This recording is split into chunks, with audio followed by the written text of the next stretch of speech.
Welcome back to Pod Save the World. I'm Tommy Vietor.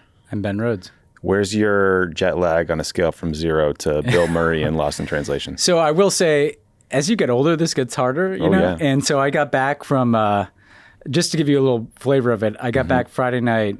Sunday night, I fell asleep on the hardwood floor of my kid's bedroom after putting them to bed, and woke up at 12:30 and was up all day yesterday. Oh, that's tough. So imagine yeah, it's pretty bad. That's like a 24-hour day. But today I'm fine. Last night I slept through the night, I'm fine. Well, good. Welcome back. We got a great show to welcome you back, to welcome all the listeners back, Ben. We're going to cover the latest news out of Ukraine, including the increasingly vocal criticisms of the war coming from within Russia, from Putin's allies, the chatter about the risk of nuclear weapons use, very fun, light stuff chatter, there, yeah. The election results in Brazil, prisoner releases, trickle-down economics gets humiliated in the United Kingdom, so sad to see it, a coup in Burkina Faso, some shorter updates from around the world, and then a fantastic interview that you really do not want to miss. I just talked with a friend of the pod, Yeganeh Rezaian, about the ongoing protests in Iran and the brave women leading them. Listeners might know her husband, Jason Rezaian, who wrote a great book called Prisoner, about his time being detained by the Iranian regime for 544 days. Yeganeh was held for 72 days. She was born and raised in Iran. She tangled with the so-called morality police several times herself. We talk about that. She was a journalist in Iran. We talk about how the detention of journalists. So just an amazing interview. She had great advice, not only for Joe Biden and for the United States and Western countries, but also just average people about what they can do. I just got to say too, like how many people? There's 7 billion people on Earth. Yeganeh's in like the top 100 list of the 7 billion, like just as quality human being. I think that's right. Just like a light into any darkness. Yeah. And by the way, just a quick summary for folks who want to know what her advice was. Basically, like, talk about this stuff more, post on social media, especially elected officials. Yeah. Iranians want to hear from you about what's going on in support of the protesters. Yeah, I think, what's interesting when things like this happen, because I'm hearing from some Iranians I know, is like, we are all watching this and we're all moved by it, but people don't assume that. You don't know what to do or say. Don't assume that people know you care. It's important advice. Okay, Ben, let's talk about Ukraine, because even as we were coming in here, the story's changing. News is coming fast and furious. Fast and furious today. So the Ukrainian military is making rapid progress in their effort to push Russians out of eastern Ukraine, the Russian military. We talked a few weeks ago about the shocking breakthroughs that happened in northeastern Ukraine. Now the Ukrainians are making major advances in southern Ukraine, despite the fact that those were the positions that have been reinforced by the Russian military. Ukrainian military analysts say they've been targeting the Russian supply lines in southeastern Ukraine and are close to cutting off about 25,000 Russian soldiers and forcing them to either retreat or get encircled. So that sounds very bad. For the Russians. Very bad for the Russians. Yeah. This is all happening as Putin is claiming to annex territory that is being recaptured, like as he speaks, by Ukrainian forces. And the reality of the war is really breaking through within Russia. Putin admitted mistakes were made during his mobilization effort, their draft effort. He said that men who were wrongly drafted will get sent home. That came after, I think, something like 17 attacks on military recruitment centers and government buildings were reported since the mobilization. He's firing generals left and right, one of whom came under fierce criticism by Ramzan Kadyrov, who's a Putin stooge who runs Chechnya. Kadyrov was like blasting nepotism in the Russian military, and he said the commander of the region should be stripped of his medals and sent to the front lines. So let's pause there, Ben. I'm just curious, what do you make of Putin giving these increasingly inflammatory speeches? There was this big propaganda event in Red Square while seemingly allowing, or maybe just not being able to prevent, this open criticism of how badly things are going. Yeah, there's so much going on here. First of all, I guess this is a plug, but we had a couple weeks on Ilya Ponomarenko, who's the defense correspondent for the Kyiv Independent. That interview, he basically described exactly what's happening now. He laid it all out. He laid it all out. So go back, even if you listen to it the first time, because I could repeat I'll repeat a summary, but he walks methodically through the case for how Ukraine can militarily defeat Russia. And what he described is literally precisely what's happening now. He said that after the offensive in the north and the offensive in the south will cut off Russian supply lines, encircle those troops. But the reason it's useful to think about it, is, if you're not a military expert like most of us aren't, is that what he's describing is that Ukraine doesn't need to literally conquer every inch of territory that Russia has. What they can basically do is strategically encircle the remaining Russian forces and then just pulverize them. Like take rail hubs and stuff. And just cut them off from each other, and then use the U.S. Provided artillery and their own higher morale to just eviscerate the Russian forces. And that is what's happening. So these are not just gains, they're gains with like a real military purpose, right? And it's notable to get your question is like, Putin clearly realized a few weeks ago after the northern offensive that this isn't going well. And he's basically been on an offensive to try to reverse as best he can the momentum. So the mobilization and throwing new bodies at this, the annexation to try to create facts on the ground, de facto Russian control politically of this territory, this PR offensive, this kind of stupid event he did in front of the Kremlin with like some Nazis and some rock bands and stuff. Genuinely crazy people. Yeah, crazy shit. And it's really notable that since Putin has launched, kind of his counteroffensive, it's like a house of cards coming down in Ukraine. Like seems like it's unraveling. They can't stop the bleeding. The new troops are not getting there fast enough, and they're not equipped. They have shitty morale, so that's compounding the problems he already has. And if you look at the issue in the Russian public, like one way to think about this is what does sustain the Putin regime? There's the military. There's the kind of FSB, former KGB type security services. There are the oligarchs. And then there's the kind of nationalism that he himself has stirred up as legitimacy. It's like corruption and nationalism. Yeah. Right? And the reality is, if you look at that, the only one that you could say today Putin can really count on is the FSB security services types, right? Because the military, well, those guys can't be very happy. They're all getting blamed for this disaster. Blamed, they're getting fired. They're in units where their men are getting eviscerated. Then the oligarchs, they're not losing all their money, but like life has gotten harder for them than it was before. They can't be very happy about this war. But then importantly, as you say, Putin rode the back of the tiger in empowering all these rabid, Nazi propagandists, and they're turning on the war effort because they're more hawkish. I used to wonder if they were like there to give him space to move to the right, but now it seems like they're just going after him. It's like the plan. He's lost control of the nutcases that he brought into the tent. And so this is a real problem for him, to illustrate this, like an equal number of Russians have moved to Kazakhstan. I saw this. Max Seddon tweeted this, right? From the FT. 200,000 Russians have been called up. 200,000 Russians are in Kazakhstan, to one country. To one country, right? And so this whole thing is getting really dicey. That they cannot reverse the military picture, but they also can't reverse the political picture, right? He can't, in trying to fire up the Russian people. The people who are most fired up about this war are pissed about it, and everybody else is pissed about the mobilization. He's really isolated. And I'm not saying like, Putin's going to go tomorrow, but for the first time in this war, like he can't escape the consequences. Yeah, it looks bad. I saw there was a major prisoner swap that happened. 215 Ukrainians were swapped for 55 Russians, some like Putin friend, 10 foreign nationals, including 2 Americans, who gave an interview to the Washington Post that talked about how they were tortured. It was pretty harrowing. Kadyrov is saying he wants to send his teenage kids to war, like 16-year-olds.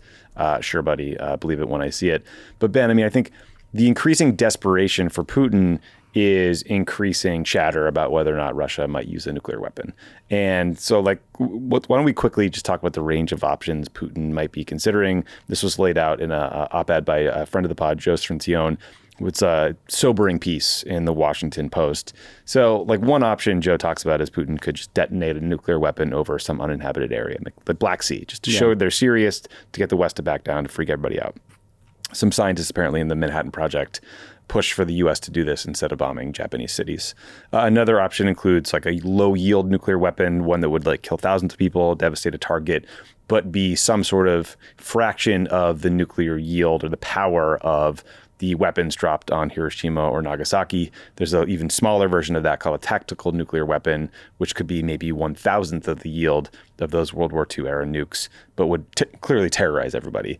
And then there are far more catastrophic options, like a massive nuclear strike on Kiev to decapitate the government, an attack on NATO forces. The conventional wisdom, which hopefully is right, seems to be that Putin is smart enough to realize that those latter two options would lead to probably losing support from India or China, and then just like a massive NATO response. So hopefully they're off the table. But with that uplifting introduction, the White House is saying they're privately warning Russia about the consequences of a nuclear strike. They won't detail that publicly, but Jake Sullivan said repeatedly they've done it. Curious what you make of that strategy, the increased chatter, and just general anxiety about nuclear use. You're seeing people say like, well, maybe now there's a 10% chance of it happening, which is wildly way high. too high. Yeah. So first of all, I think we're already in new territory because, essentially the doctrine of the Soviet Union, then Russia, was the kind of ambiguous, like if the state was threatened, nuclear weapons are on the table to defend the existential survival of Russia. He's already, just in his declaratory statements, loosened the norm around, when you consider using nuclear weapons, and obviously tying it potentially to defending annexed territory. This is new. Like this is to take it seriously. This has never happened in the nuclear age where, well, it's happened, but like this is uncomfortably recent, and that it was within the last few days. He's introducing nuclear weapons as a part of his strategy for this war. Whether he uses them or not, it's already part of the strategy because he wants it in the heads of the Ukrainians. He wants it in the heads of NATO. And that's dangerous because, obviously if he uses them, he's breaking a taboo. But like normal is the world has spent a lot of decades trying to create a norm against threatening the use of nuclear weapons and against nuclear weapons kind of being kind of a part of warfare, right? And so you look at other hotspots around the world, India, Pakistan, North Korea, potentially Iran. Like you just don't want to be in a new world where suddenly like the use of smaller nuclear weapons or tactical nuclear weapons is somehow like a part of the playbook. No. I think, unfortunately, like, you have to take it somewhat seriously, like the tactical nuclear weapon thing, right? The like loading it into a rocket and firing it at an advancing Ukrainian military column. Like if Putin is completely cornered, it's hard to say what he'd do, and that is scary, right? Very. That we have to take it seriously in that way. I think in terms of like, what do you do in response? Like, first of all, I do think that in addition to the U.S. warnings, which I'll get to in a second, like you would hope, and I assume the administration is doing this, that like China, like a Xi Jinping, is telling Putin, don't do this, right? Yeah, like more likely to listen to that guy than to us. And so you want to make sure that diplomatically Putin is hearing from everybody, including people who are kind of closer to him or people who are friendly to him, like the Chinese, that this could be a complete game changer for Russia generally. You also hope or wonder whether or not there are people in the nuclear chain of command in Russia who are beginning to think about, like, do I really want to carry out the order?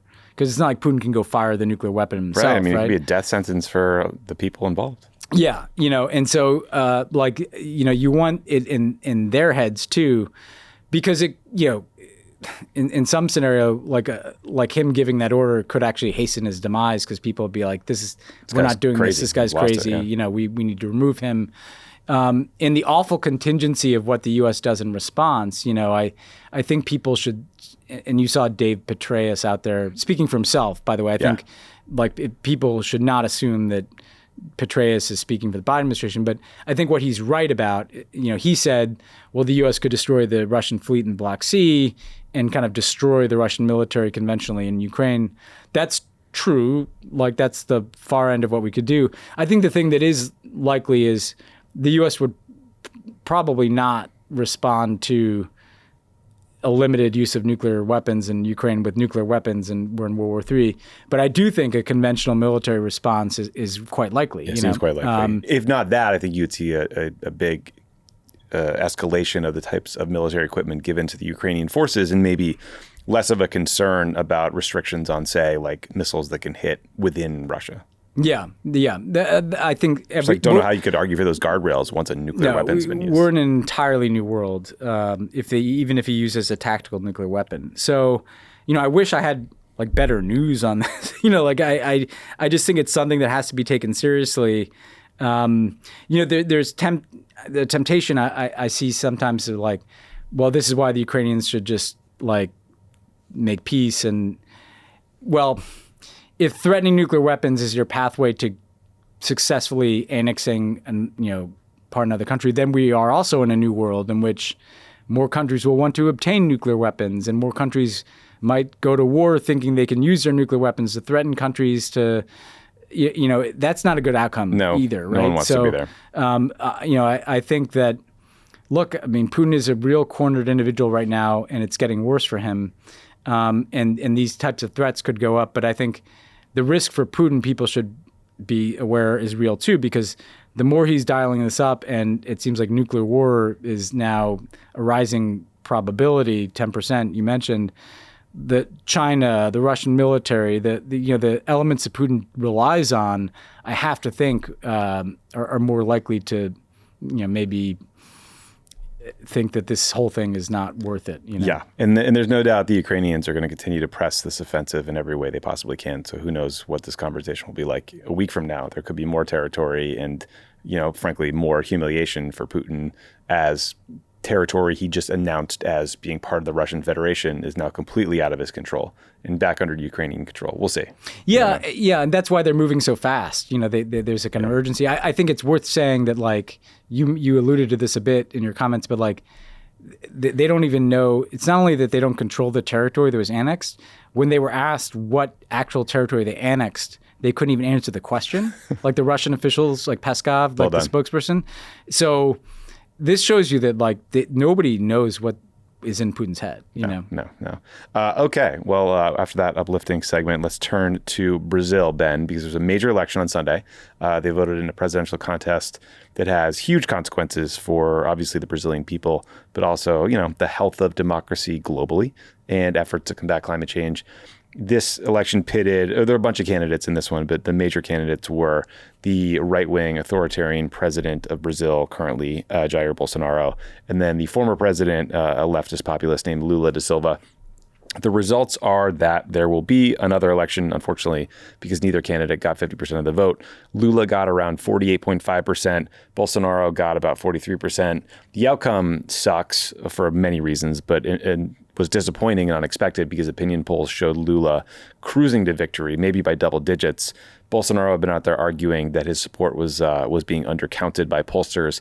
Turns out he was right.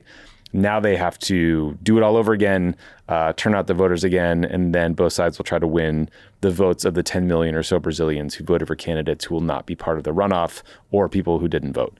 So not great. Observers are also worried about Bolsonaro baselessly declaring there was voter fraud if he loses. You heard Bernie Sanders talk to Ben about that last week. You could have a very tense situation spill over into political violence, which no one wants to see. You got right-wing pundits in the U.S. pouring gas on the fire, pushing voter fraud claims already. So, Ben, also the conservative candidates in Brazil did well in local elections. Bolsonaro's party gained seats in Congress. I don't want to make some facile comparison from the U.S. and Brazil, but it is weird to see. No, it's a good comparison. A polling miss and the the right-wing populist party do better in these local elections, just like 2020. Curious what you made of the results, the polling miss, the thoughts ahead of the October 30th runoff, which we'll obviously be covering. So I think, first of all, we've talked about the danger of success begetting success or momentum. I don't want to overstate this either.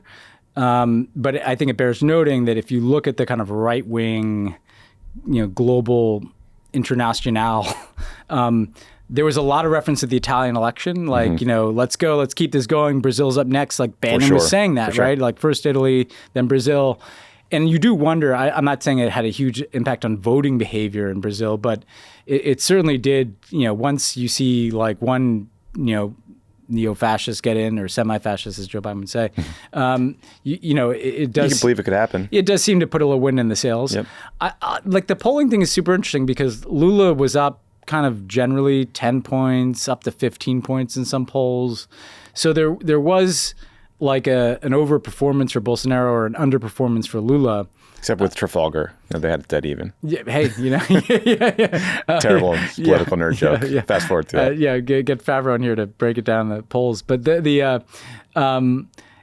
let's keep in mind that Lula still got like 6 million more votes than Bolsonaro. He won. He got more votes. And so you have to see him as a front runner going forward. I think what you do worry about is that Bolsonaro, having overperformed in this poll, is probably feeling pretty full of himself, and this might actually increase the likelihood that if it's a closer result, and for him to kind of do the play of like this was fraud and it was stolen from me. And did you see he's ramping up this program? He's already started to give low-income people basically like $115 check. Yeah. He's pulling that all forward to make it happen in advance of the elections. Sort of use the power of the state to help him get supporters. Yeah, no surprise. And part of what you see in the map that breaks down the results is something again like similar to the U.S., like rural areas, places where he overperformed. Let's just say lower information voters, or people who may be more ripe for, the kind of appeals that he makes. So there was a lot to be concerned about, but this basic structure that, Lula is likely to be the winner is still there. It's just that he may be the winner of a more polarized country than we thought. Because what you'd want to see is, as we won in 2020, like a repudiation of Bolsonaro, like a 15-point win. The closer it is, the more likely Bolsonaro is to challenge it. And the more likely it is that Brazil is dealing with some dysfunction in its politics, even if they somehow avoid the coup. I should note that Bernie's resolution that we talked about last week did pass the Senate, so that's good. But it just means I think that, again, like here, even if they can dodge the bullet and Lula can win this election, it's going to be, some ongoing turmoil in Brazilian politics, which has kind of been the norm in Brazilian politics, but still not great. Yeah, well, Bernie had that resolution, and then I saw Donald Trump filmed an endorsement video of Bolsonaro from his private jet. So that's wonderful. Yeah. Glad we're helping out all around the world. Sticking in the region, Ben, partly in the region, there were a couple interesting reports over the weekend about prisoner exchanges. One was in Iran. Iran released an Iranian-American man on furlough who had been held captive since 2015. And then in Venezuela, 7 Americans who had been held for years were released in exchange for the U.S. granting clemency to 2 nephews of President Nicolas Maduro's wife who were in jail for narcotics convictions. And I wanted to flag this because obviously, great news when someone who's wrongly detained gets out of jail, especially sort of poignant given that the Yeganeh Rezaian was on the show today. Biden and his team, I think, deserve credit for increasing their focus on these hostage issues, but also because these prisoner exchanges can be often part of sort of confidence building measures between adversaries that can show or mark the beginning of a larger rapprochement. The U.S. has been talking with Iran about getting into the JCPOA for a long time. A Biden NSC official traveled to Caracas back in March for meetings there. Did you read any tea leaves into either of these reports? I guess the only thing I'd say, first of all, there's a kind of now normalization of prisoner exchanges. They're not as big a deal as they used to be. Yeah, so Marco Rubio got mad, but who cares? He's always mad about something. The Florida politics will not be good on this. It is what it is. I mean, that's just projection for how he feels about himself. Very much true. Yeah. But, it's good and bad, right? It's good that people are coming home and that there's not insane stuff we had to deal with when we helped get Jason out. But it is, it does raise these questions, and I support it. I supported it when we did the exchange in the Obama years, but of the ongoing issue of whether people then grab Americans for leverage. That's a genuine thing to debate.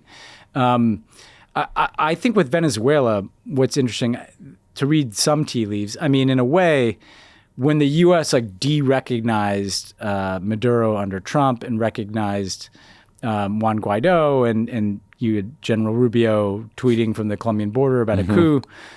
When you don't recognize a government, you don't make deals with them. And whether the Biden administration intended to or not, you are kind of saying it's it's not diplomatic recognition formally, but you just made an agreement with this government. You're recognizing reality, certainly. And what you're doing is part of what you're testing, and we did this with the Cubans in the Cuba opening that I worked on, will they follow through on their commitment? And so sometimes when, this is your thing about confidence building, when you implement a prisoner exchange, it does actually demonstrate, okay, they can say they'll do something and then do it, and they can see that we'll say we'll do something and then we do it. Yeah, try this with the Taliban too. Yeah, exactly. And that can be the beginning of incremental increased diplomatic exchanges on other issues. Like, can you take this confidence building to other areas, where we have concerns? And at the same time, the U.S. kind of key regional ally on its Venezuela policy has always been Colombia.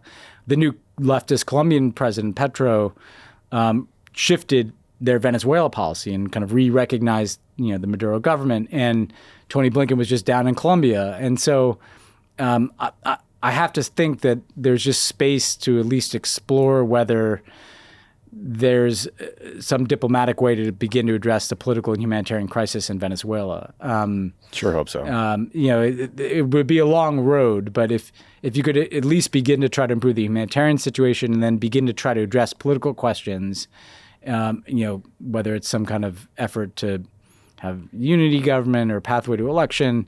I'm not suggesting that's easy, but sometimes a prisoner exchange can lead to something else. Sometimes it doesn't. But certainly more so than at any time in recent years, given the changing politics in Latin America and in Colombia, this is something to watch. Yeah, well, let's hope there's some progress there, because the humanitarian situation is horrific. Horrible in Venezuela. And also, the Florida becoming like a right-wing, rabid Ron DeSantis state honestly makes this easier, hopefully. Right? I think Florida's gone politically, so let's stop worrying about what 200,000 right-wing Venezuelans think or will say about an obviously broken policy. I'm not saying we should coddle Maduro, but is the sanctions, are they working? Does anyone think this is working? Well, no. I mean, everything in that Trump policy has failed. Maduro is more entrenched in power. China and Russia have more influence in Venezuela. There's more humanitarian suffering. And by the way, more people coming to our border. It should be noted, what is so cynical about what people like Ron DeSantis do is they support these hardline sanctions forward policies in Cuba and Venezuela that then fail to solve the problem and lead to mass exodus of Cubans and Venezuelans to the U.S. so that Ron DeSantis can take Venezuelans and put them on a plane to Martha's Vineyard. Exactly. So he's simultaneously perversely helping his immigration politics by increasing the border crisis through the foreign policy he supports. And we should just name that, because that's the play. They're not trying to solve Venezuela and Cuba and places like that, or Central America for that matter. They're trying to make it worse so that more people come to the border so they can blame Democrats. They want the issue. Yeah. They want the issue. Let's turn to the UK, Ben, because we have a Tory party cleanup on aisle 3. On Monday. Aisle 1, 2, and 3. And 3, yeah, maybe all 10 of them. Liz Truss in the Conservative Party walked back part of its shockingly stupid tax plan, the piece of it that would have cut taxes for the highest earners, taking them from 45% to 40%. This came after Truss's broader economic plan was so badly received by literally everyone in the world that the Bank of England had to step in to prevent a financial crisis. And there was a revolt from Conservative Party lawmakers at their little convention thingy who worried that basically they'd get destroyed the next time they were up for election. I think there's some polls that came out that showed Labour double-digit lead ahead. Oh, yeah. First time in a long time. More than that, yeah. Ben, so here's my question for you. As former Prime Minister Boris Johnson watches this unfold and plots his return, do you think he's partying more or less than he did during the COVID lockdown? This could not be going better for him. Yeah, it could not be overstated how catastrophic this is. Liz Truss almost tanked the entire global marketplace with this announcement. The pound was going below the dollar. The Bank of England had to intervene to bail out the British government's plan. I mean, just a fucking catastrophe.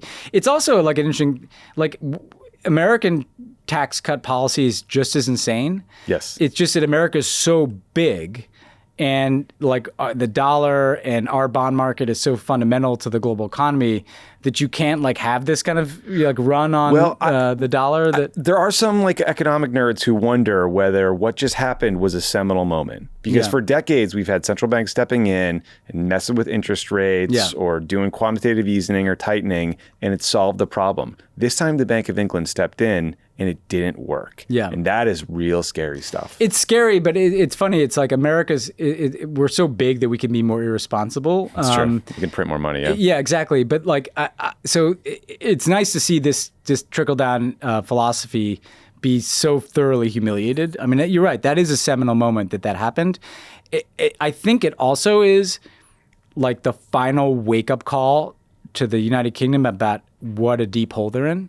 Like they've been, the distraction around Boris and all the, like between Brexit and some shitty policy and not having serious people in charge, like they have a big hole to get out of. And she just illustrated that hole, like, because the hole doesn't allow them to do things like this.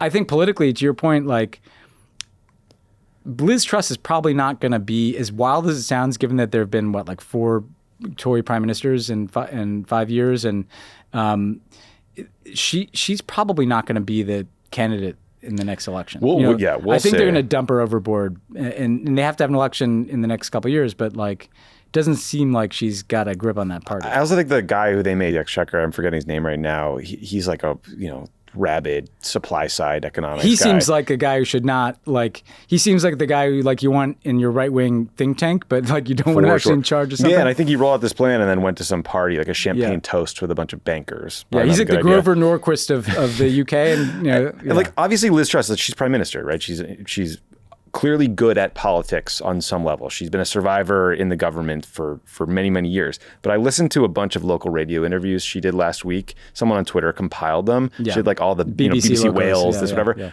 The questions were withering, absolutely withering. And she was just on the talking points, unable to pivot. It was disastrous. Well, you make this point all the time, and it can't be stressed enough. She was not elected anything, right? It's 160,000 people, Conservative Party members. Insane system. At least Boris Johnson won an election. So Boris Johnson runs as the candidate for prime minister. They get a majority. Imagine being British and here's this lady who wasn't elected prime minister by anybody except the Tory party membership. And suddenly she's tanking your mortgage. It'd be like our president just winning CPAC. Well, I guess that kind of happens anyway. Well, yeah, and it's completely fucked over ordinary people because it's fucked with their mortgages. Because the British people don't have 30-year fixed mortgages, so it kind of floats with things. And so even with the U-turn she made, people are fucked, Yeah, and they're right. They're rolling out these energy subsidies to help people pay for higher natural gas costs thanks to the war. And yet the economic changes they put forward that jacked up interest rates made mortgages more expensive than the difference. Yeah. They made life worse for everybody. And then she tried the whole old Putin's price hike hashtag, Hey, let me export some warmed over rhetoric to you. Yeah. She was in all those BBC interviews, she kept trying to blame Putin for her tax policy. I'm like, what the fuck is going on? What are you talking about? Yeah, not good. I did hear that the British government are about to do a 2-year inquiry of their handling of COVID. So that actually seems like a pretty good idea. Pandemic preparedness, big look back, I do wonder, you're right, whether Boris tries to make a comeback to be the guy that stands for the next election. You can totally see it, and it probably will work. Okay, let's turn to Burkina Faso, Ben, because you were... This is a wild story. Tweeting up a storm about this over the weekend. So there was a second coup in the West African country of Burkina Faso in less than a year. Not good. The backstory is, back in January, an army officer named Lieutenant Colonel Damiba took power in a military coup. He wrote a wave of anger about the country's inability to deal with Islamist militants in the country. On Sunday, Damiba was officially ousted by Captain Ibrahim Traoré, who will now be the president until a transitional leader is named. Things have been looking... Right, maybe. Things looked real scary for a couple of days over the weekend when Damiba refused to back down. People thought there might be an open civil war in the cities. The new coup leaders, interestingly, are denouncing the French, who ruled Burkina Faso as a colony until 1960. And they say now they want to ally with Russia instead. I saw that the head of the Wagner Group, horrible mercenaries who we talk about often in the Ukraine context, praised the coup leaders. So I don't know. The step back here is no one knows who this new transitional, maybe wink wink, president is, but this is going to be bad news for the millions of people who just want the violence to stop. He was an artillery captain too. This is not like he was General Eisenhower. This was Storm and Norman Schwarzkopf taking the reins. No, I think it's noteworthy because, interestingly, terrorism has fallen off our radar to some extent. because the terrorist threat has been reduced to the United States, and groups like Al-Qaeda have been pretty much put out of business, and ISIS is on its back foot. But in certain parts of the world, particularly in West Africa, there are roiling insurgencies and jihadist groups that have created a lot of chaos and that have become the pretext for these coups. And I think part of what is so worrying is, second coup in Burkina Faso, there have been a number of coups in West Africa in recent years, which, generally had been more stable. And it's for a bunch of factors. And by the way, one of the factors that, we should own up to as former Obama officials is the war in Libya kind of like became this magnet for jihadists. Fighters and weapons. Then it's like whack-a-mole. They move around, Nigeria and then into West Africa. And there's the French had been in the lead in dealing with it. But to your point, like the French become the punching bag because of the colonial history. Well-deserved. Yeah, well-deserved, except I don't necessarily, like they're cast as like the hidden hand behind everything. And that's true, yeah. So I don't think, know that to be true. Yeah, so I do think there needs to be like a more concerted policy response from the U.S. and France and other countries and the UN, working with ECOWAS, which is the regional organization there, Nigeria, which is the biggest country in the region. Like there has to be an effort, like a concerted effort to try to stabilize the political circumstances, to figure out the pipeline of security systems, but also to like be working in a development nexus where you can. And look, the Wagner Group though, those guys are sending every warm body they have to eastern Ukraine. So I'm not sure that they're the same bet that they might have been 2 years ago to be the muscle, the mercenary group. Same for the Iranian regime. Yeah. You know what I mean? Yeah. Like they might be looking for backing from the Russians right about now if they can't, put down these protesters. And I just don't think it's going to be there. Yeah. So a knock-on effect of what the Ukrainians are doing might actually be like a reduction in Russia's capacity to be the goons that prop up coup leaders in places like Burkina Faso. Yeah, and then real quick, Ben, you flagged that the current president of Uganda, General Museveni, and his son was tweeting stuff about announcing an invasion of Kenya. Bobby Wine, who we've had on the show, who's like incredibly inspiring singer, opposition leader, I think political prisoner is probably the best way to describe him right now. Is tweeting about what a nightmare this is. But one to watch, I guess. Yeah, I had some eccentric flags over the weekend, but this is one to watch because Museveni, right, who's been governing Uganda as a dictator for a long time, and frankly a U.S.-friendly dictator, has been elevating this son of his to higher level military positions. And so when he's like tweeting, we're going to invade Kenya, we're coming to Nairobi, I'm just going to pick out what part of Kenya I'm going to live in after we conquer you. Maybe that's his idea of a joke. It's not that funny. Like the Don Jr.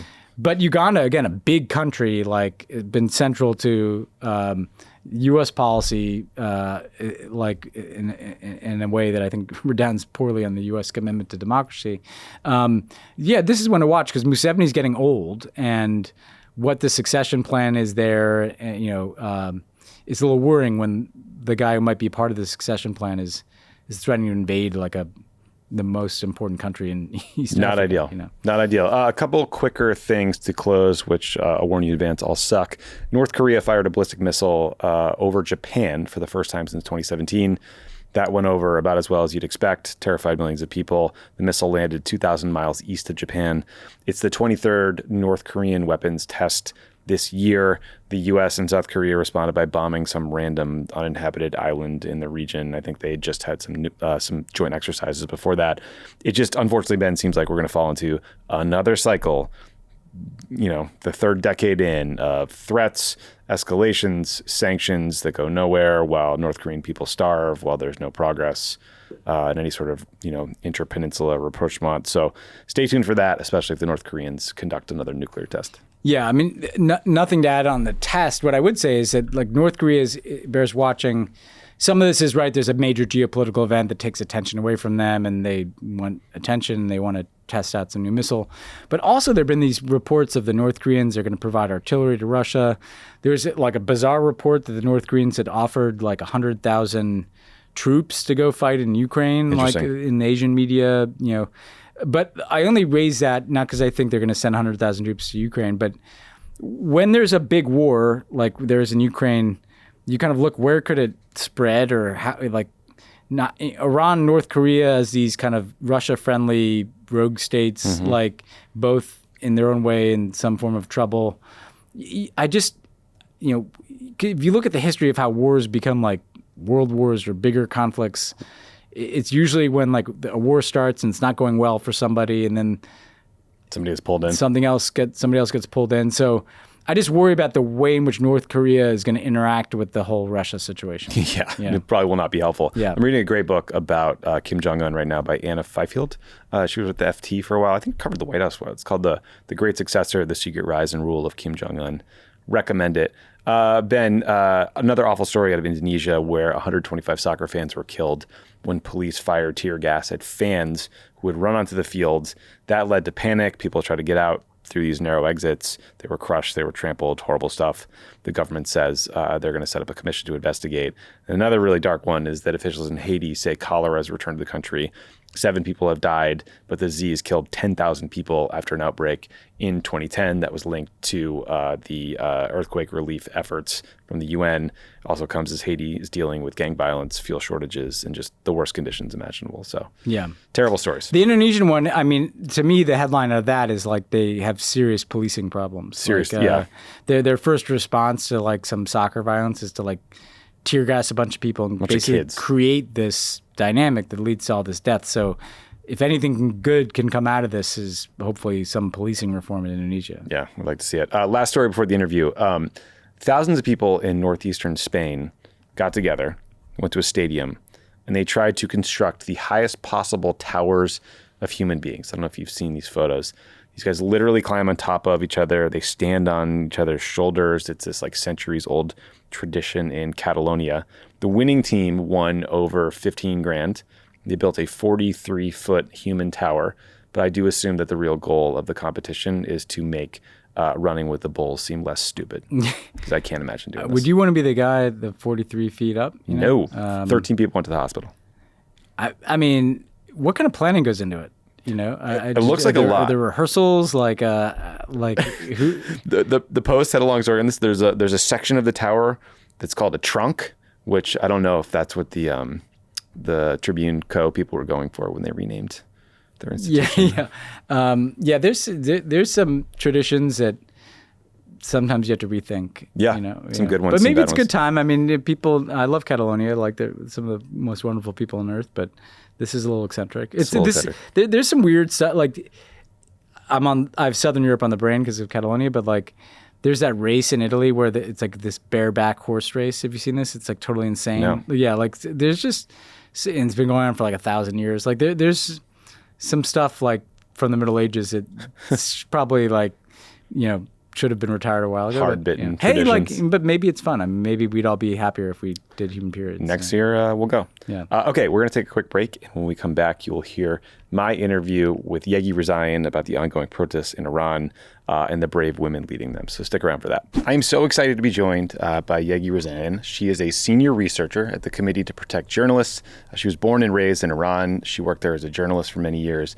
And she was wrongly imprisoned by the Iranian regime for 72 days back in 2014 and now lives in Washington, D.C. Yeganeh, it's so great to have you on the show. I've heard you in my ears so many times because your husband, Jason, who I think listeners of this show probably know, wrote this fantastic book, Prisoner, did a fantastic podcast called 544 Days about your experience. So it's just wonderful to meet you. Thank you so much for having me. It's really great to finally be on the show because I know, as you said, Jason has been on the show multiple times and worked with you guys about the podcast. And I think at this point he's like a frequent guest, like a regular guest. He's on our most wanted list. He's the best. He's fantastic. Oh, thank you. We appreciate it. Let me just open a small parenthesis and say my full name is Yeganeh, but everyone calls me Yegi, so feel free to continue as Yegi. But for professional reasons, my byline is Yeganeh Rezaian. Fair enough. Sorry, I was breaking into the familiar way too quickly here. That's on me.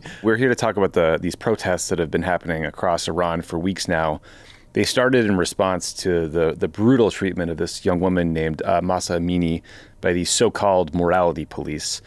Can you help us understand what those creeps do? And did you and your friends have run-ins with them? Sure. Let me start by saying that, as you said, I was born and raised in Iran, and it was during former President Mahmoud Ahmadinejad, that morality police shaped, and he was the one that created this group of, let's say, they are a wing of so-called police in a Hmm. sense that they may not officially be part of the army or trained as police, especially the female ones, but they are part of the security forces in the country, and they have their own apparatus, and there are times that they work in line with the judiciary and the intelligence ministry, but and the main police force in the country, but there are times that they are completely autonomous and quite powerful, to be honest. And they have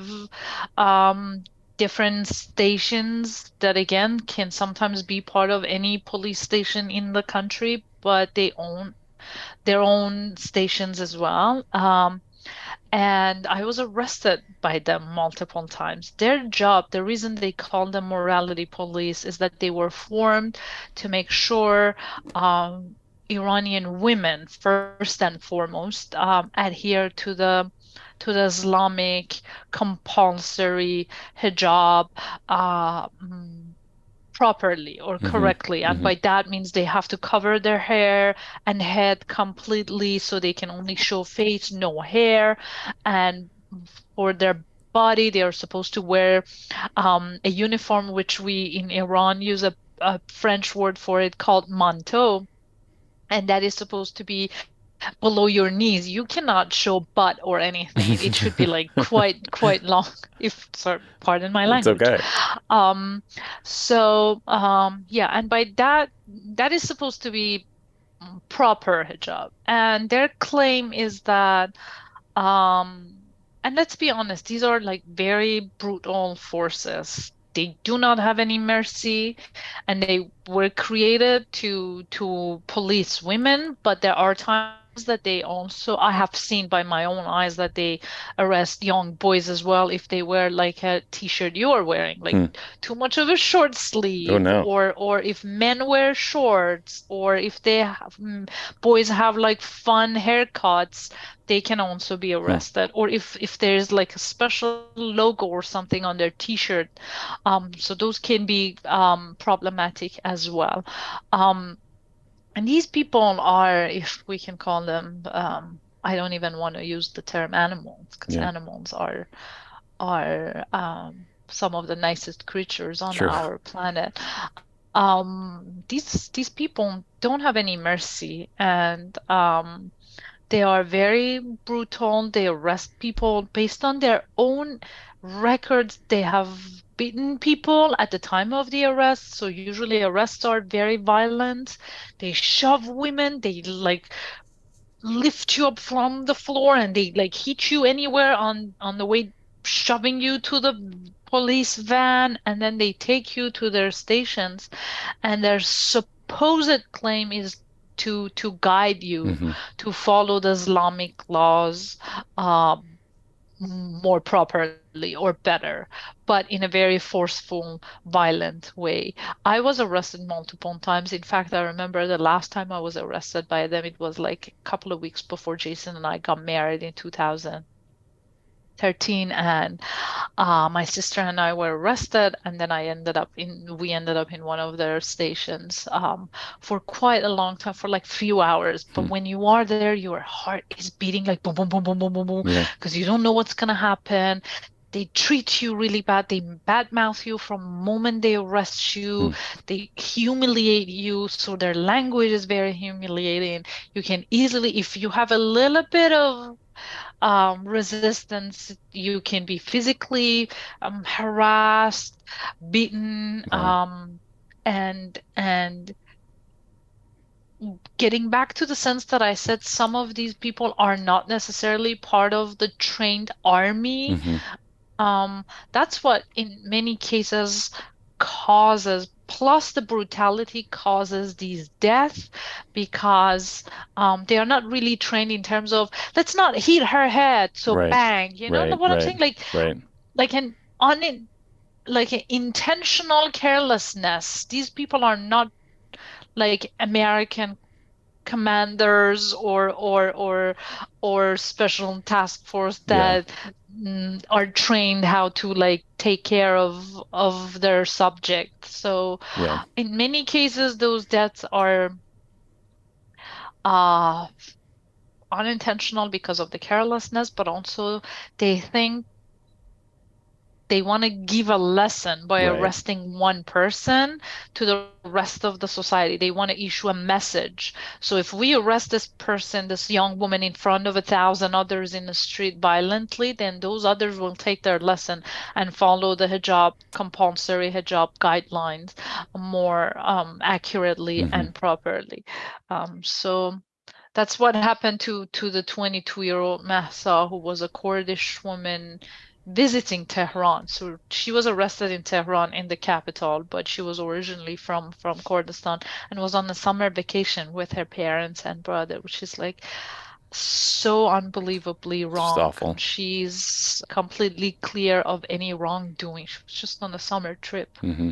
I mean, knowing firsthand what these morality police are like, knowing firsthand what the, besiege militia members who, drive around on motorbikes and just beat people indiscriminately. I'm just curious what you've made of watching these protests over the last couple of weeks, these incredibly brave women, pulling off their hijabs, waving them, burning them, chanting death to the dictator. I mean, I saw today that the BBC report that the protests are expanding not just to other universities, but into younger demographics. Like, what has that been like for you watching that? First of all, it's heartbreaking to see the brutality and the amount of violence against civilians. Mm-hmm. Iranian people do not have access to any arm, any weapon. It's not like America that random citizens can own guns. The law forbids citizens to own any weapons. Um, but the truth is that as much as it is very heartbreaking, it is also heartwarming to Mm-hmm. see this younger generation of high school girls are so brave. One of the girls who was killed this past week was only 16 Oh my years God. old, Nika Shakarami, and they are so brave. They are past our generation. My generation, when we came out to the streets in 2009, I think we were still on our weaker side. We were still on our um, negotiable side. We were willing to like give up if things got too scary. But these girls are out and they are so brave, and I'm so proud of them. And I'm so proud of the boys of their generation for supporting. There was one video of university girls gathering in the yard of the university, moving their headscarves, Mm-hmm. waving them in the air, and the boys created this circle of support around them to make sure that the security forces cannot reach the girls. So as much as watching the violence and brutality is very heartbreaking and painful, and let's be honest, unbelievable, right? Yeah. You do not expect the police forces of your own country, who are supposed to be your fathers, your brothers, your uncles, beat you up like that, do that to you. Yeah. It is also heartwarming to see how younger generation are fed up with the force and compulsory rules and laws that this government, this regime is imposing on them under the pretext of religion Right. and Islam. This Right. is not Islam. Islam is supposed to be compassionate, the merciful. Yeah. This is not any religion. This is actually non-religion, because in all religion we believe in um, loving each other, fellow loving, Mm-hmm. respect, Yeah. compassion. Taking care of each other. Yeah. Yeah. I mean, curious. You're talking about this sort of generational shift in the amount of courage that's being shown. I'm curious, do you think that some of that might stem from the fact that Iranians are seeing these reports about the supreme leader maybe having health issues, and they think there could be a looming, succession or change in leadership, and there's like a moment to really do something? That can be true too, but I honestly think it's not about Supreme Leader having a health issue and people are hoping that let's grasp this moment. That's part of it. Mm-hmm. But I think this younger generation have witnessed their mothers who participated in the revolution and see how their revolution was hijacked. And then they see us, the generation who was first born after the revolution, and we're always anxious and hated these rules and laws, but we were not, let's be honest, I think strong enough to stand up for ourselves. And we were confused because the 8-year war with Iraq happened, and we were somehow entangled in nuclear negotiations, Mm-hmm. and we never found it ourselves and our strength. But these girls are the ones who have witnessed us, but they are also connected to the outside world. Mm-hmm. They use social media. They are hungry to be connected with each other, like from the north of the country to the south, but also they are 100% connected with the outside world, and they are the one who crave freedom and want to be themselves. Yeah. At the same time, they have suffered everything. They have suffered the situation of their mothers. They have suffered our situation. They have suffered economic pressure. They have Mm-hmm. suffered lack of social freedom.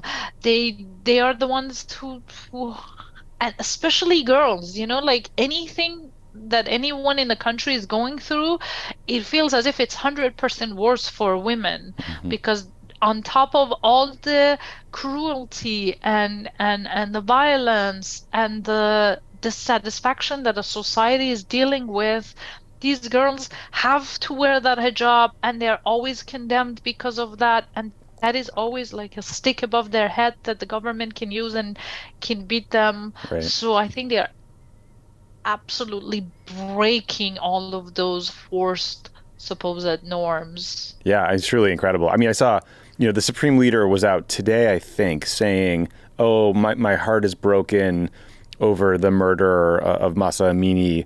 But, these protests, they were planned by the United States. They were planned by the Zionist regime in Israel. Yeah. He claims there's Quran burning happening. I mean, I imagine that kind of response is not going to work with these women in the streets who know better and they know No. why they're there. No. But do you think there's a subset of the population, maybe like conservative men, who will believe this message? Well, the truth is that Islamic Republic still has some support in the country. What the number of those supporters are is the difficult answer. We don't know if they are 10 million or if they are 20 million. Right. But we know they exist, and they are not in majority. At this point, they are in minority. But the difference is that the regime has guns and can use force. That's what's scary. But what Supreme Leader or any other officials of this regime comes out and says is not gonna be listened by these young, powerful, smart, educated, well-connected to the outside world, younger generation, boys and girls, and especially girls. That I think at this point, the regime has lost its legitimacy in terms of legitimizing their action. Yeah. And obviously, they do not have any other excuse rather than blaming foreigners and who is better than United States. Right. I always tell Jason that of course they're gonna say US is their enemy, because the bigger their enemy is, the bigger they are. Right, So right. they choose the biggest enemy to show how powerful they are standing against this powerful, like the most powerful country. So it's the enemy is always the United States, England, like two of the most powerful Right. leaders of the free world, and obviously Israel. It's like a very easy Yeah, boogeyman, enemy yeah. to have. Yeah. Yeah. So.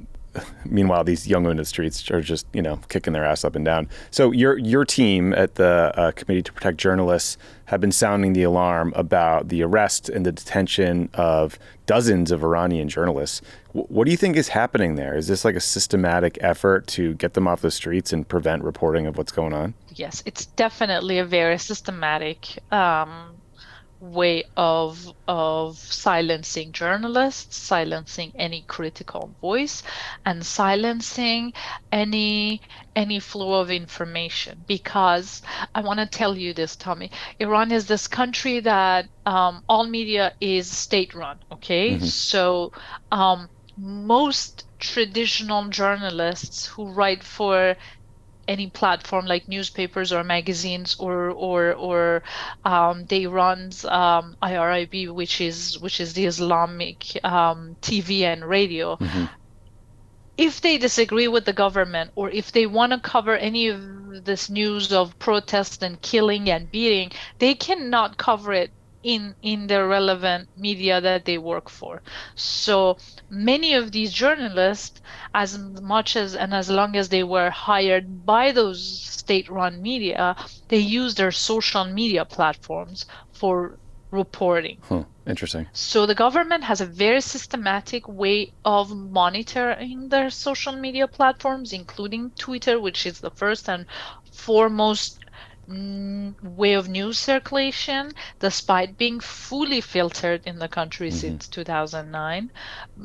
Also Instagram, which until before this new wave of protest was the only freely accessible social media platform in the country, and the most used one. And by monitoring these social media platforms, they attack journalists. Anyone who has a critical voice and says anything, writes a report. Like one journalist was particularly arrested because he was from a smaller city in south of Tehran, called Zanjan. And since the beginning of these protests, he started using his Twitter account for publishing the names of the arrested people in his hometown and killed ones.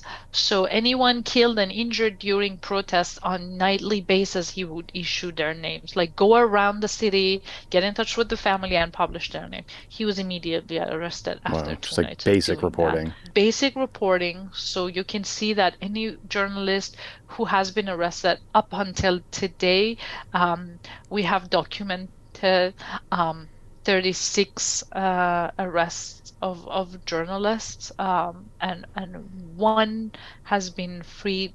We don't know the circumstances of that she was released, and one family got in touch with us and asked the name of their loved ones removed from the database, because obviously for obvious reasons, security issues. So 35 journalists arrested over in less than 3 weeks. And let's be honest, this is not the correct number or tally of arrested journalists. This is what we can get by the total near shutdown internet. This is what we can arrest when WhatsApp doesn't work. This is what we can get with as Iran is a black hole, and getting any information out of it is very difficult. I'm sure that the real tally is much higher. And this also doesn't shock me and the rest of my colleagues at CPJ, because at least since 2018 that I have been there, Iran frequently, constantly landed in our category of most censored countries, among the most censored, and among the biggest jailers of journalists. Yeah. So it's awful. It's pretty remarkable that you guys are able to get any kind of information or lists or tally of this kind of activity. Let me say that we owe this to really brave journalists who are trying to quietly be the voice of their colleagues who are behind bars. Credit to them. Credit to the protesters in there. It's amazing. So I mean, last question. there's always a debate. I went through this in 2009 during the Green Revolution when I was with Obama about what the U.S. or Western countries can or should do to support protesters, whether like average people should be talking about it, posting about it. Knowing that the Supreme Leader is already trying to say that the U.S. is behind this thing, like, how do you think that Joe Biden should approach this, or other Western countries? Like, what can they do or say that would actually be helpful? I want to start by talking about my fellow American citizens, like ordinary Americans Mm-hmm. that I walk by them, let's say in Starbucks. Sure. I want all my American friends of any background, religion or racial background support us as a group of American, like hyphenated Americans in diaspora. Talk about it, as you said, post it on their social media. Let the world know what is happening. Let the world know that, because when the Afghanistan situation was happening, it was in the news all the Yep. time. Yep. Everywhere was covering it. My American neighbor, whether they were African Americans or Latino Americans or other Americans, all knew about it. But I don't see the American people are talking about the Iran situation enough.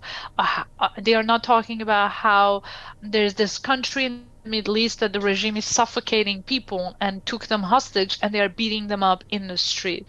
So that's what I really ask from my American friends, American neighbors, American colleagues. That's my request from my American friends.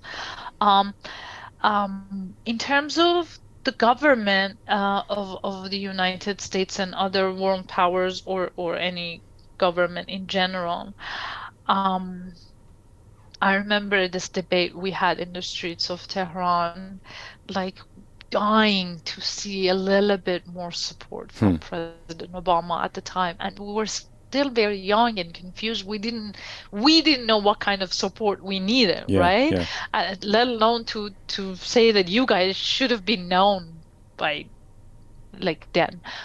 But I think at this point, what is severely needed is communications ways. Okay. People are suffocated because they do not have access to internet.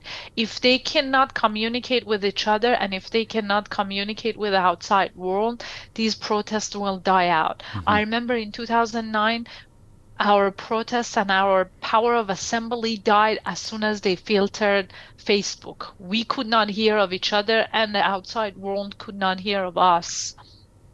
So after 2 weeks, protest faded away because we could not get in touch with each Huh. other. Yeah. Internet is dead in the country. Cell phones do not have internet. I have not been able to talk to friends and family for over 3 weeks at Wow. this point. People are having a very hard time, like Iranians in diaspora have a hard time reaching out their loved ones inside. So imagine how a protester that has a video is trying so hard to get that video out.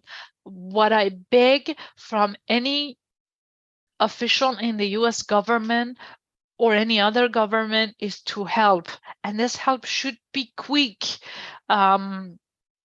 And having said that, I am not a technical person. So by quick, I don't know if it takes 2 weeks or if it takes 2 years, but the damage has already been done. What we need is communication devices, communication ways, internet.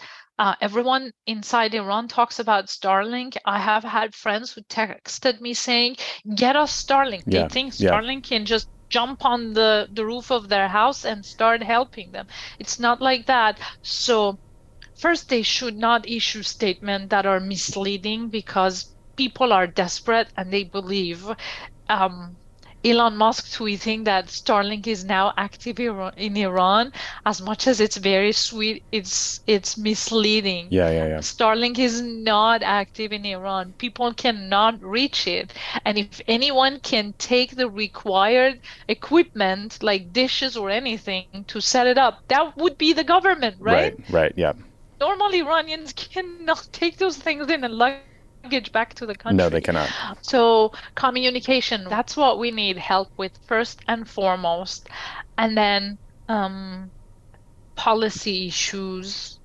Let's be honest. We have been through this debate whether the family members of the regime should be in the US or not. They should not. If a normal, smart, bright, intelligent, young, brave Iranian cannot get a visa from the US government to go to Stanford or Harvard, I do not want to see the children of this regime immigrating to Canada or Australia or United States. Yeah. We are fed up with this. Every time we find out about one child of there's this very controversial female official in Iran that is reported her son is here in the United States. Really? And that's unbelievably painful. I can only imagine, yeah. For Iranians. So let's start with these two. That's great advice. So talk to your friends about what's going on. Post on social media. If you work in the government, Joe Biden, I know you listen to this, get some communications equipment over to Iran ASAP, and let's sanction these Iranian officials who are leading the crackdown and stop letting their kids enroll at Stanford. That seems like great actionable advice, if you ask me. I'm glad to hear that, because if you give me a green light, means hopefully at least a couple of them are doable. Let's hope. No, listen. Yeah, thank you so much for coming on the show. It's so incredible to talk to someone who, has had to deal with the morality police, who was on the streets in 2009, who has given so much of your own life, of your husband's time, working as a journalist, dealing with this regime, getting caught up in the cruelty that emanates from it. And so I'm just incredibly grateful to you and for giving really great advice to people. I really appreciate you and everyone on the show for giving me the platform to talk about the pain and the frustration and the plight of my people. And I hope there's a day that we can all get on a plane and land in Tehran, and any Iranian who wants to come to United States can come, and the two nations are again friends happily, and freedom is back to my people. Amen. And democracy. Beautifully said. Thank you so much. Thank you so much. Thanks again to Yeganeh Rezaian for joining the show. Thanks to everyone in Catalonia. Sorry, you only got a 42-foot human pyramid and broke your arm, but here we are. I mean, that whoever broke their arm probably thinks it's worth it. Yeah, yeah. And check out World Corrupt. It's coming out check out on World Saturday. Corrupt.